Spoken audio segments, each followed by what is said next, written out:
So one day I'm scrolling on Twitter, or X, and I see this image posted, with the caption, "Imagine dapping him up and bringing it in for a hug." Now that post would go viral with 34,000 likes, but with no context, the image just appears to be a rather unique looking person. But as I started looking at the comments and the quote tweets, I noticed they were all sharing inside jokes, and I got curious. Who is this man with a bowler hat and odd facial hair?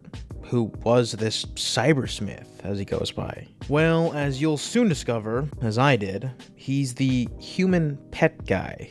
On October 17th, 2017, a post on Tumblr, already a good start, would go semi-viral on the platform due to its oddity, to put it nicely. The post goes like this. Me wearing a dog collar and leash, looking up at my man friend in his trench coat and fedora. Let's go in public where you can walk me like I'm a dog in front of people who are visibly uncomfortable. To which Tumblr user, the CyberSmith, would respond, "It's not a flippin' fedora, it's a bowler hat." A third, seemingly more sane individual would then interject with, "Keep goobin' goober, a fedora is a fedora." To which CyberSmith responded, "Anyway, with regards to the original post, what would actually be wrong with that? There's no mention of public nudity, nor treating the human pet in any way that would be considered strange for a dog. Should people be obliged to modify their behavior so that the irrationally prejudiced do not experience discomfort?" Another reply went, "Irrational prejudice? Motherfucker, you have a pet play fetish." This response to CyberSmith's reply would seemingly send him over the edge, and he would reply with a uncomfortably in-depth scenario dreamt up from the depths of his mind. Okay, just please consider the following scenario. It's 5 to 10 years from now. You're sitting in a restaurant enjoying a lovely meal when I walk in, accompanied by my wife, my children, and my human pet, whose genitals are covered as it enters on all fours and is wearing underpants. If my family and I then make an order of our own at the table next to you, in what way have we infringed upon your freedom? What rational basis do you have to demand that we leave our beloved pet at home? Heck at all. Let's consider a more extreme scenario. It's 5 to 10 years from now. You're sitting in a restaurant enjoying a lovely meal. When I walk in without my wife and children, for whatever reason they haven't accompanied me, with my surgically modified human pet wearing a collar being led in by its leash. My pet has been spayed/neutered, though you can't tell because its genitals, along with its boobies if it's female, have been covered up. It has no vocal cords, and it walks in on all fours, not by choice, but because its toes have been removed, along with the tendons in its ankles being severed.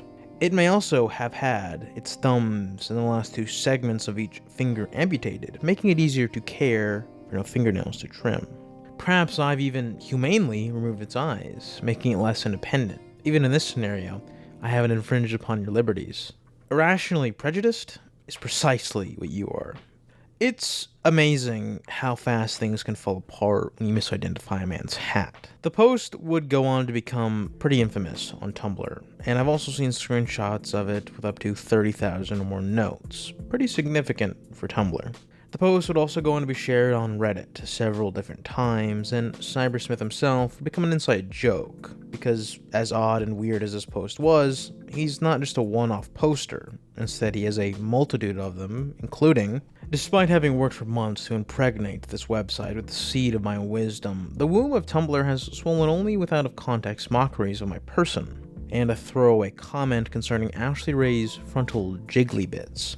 Alas, when I showered the denizens of this domain with the glorious benediction of my thoughts, I found the uterus of the internet is barren.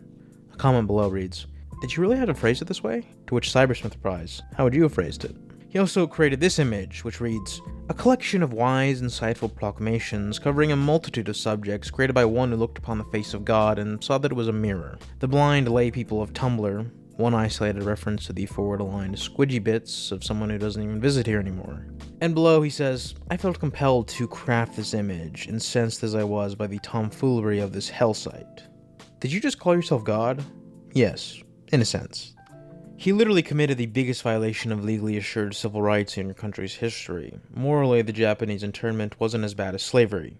But legally, it was the absolute worst thing anyone in the land of the eagle ever did. The term America is ambiguous, as there are 2 continents in a country it might refer to. The United States of America is overly stilted and formal. When I type the land of the eagle, you know exactly what I mean, irrespective of context, and it flows naturally. Realizing why your gay friend has dog toys, but no dog. It's always sad when someone's dog dies, even if they are a homosexual.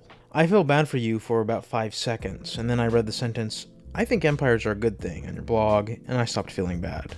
Wherefore dost the multifarious denizens of this website seem to share anti-imperial sentiment in near totality? See, you're doing it again, but at least I have something new to add to my blog description. Madam, nearly 2,000 people are currently laughing at me because you irresponsibly took one of my statements out of context. The moral high ground is mine. You have wronged me. Why are you guys American? Sorry. OP said American, not Canadian.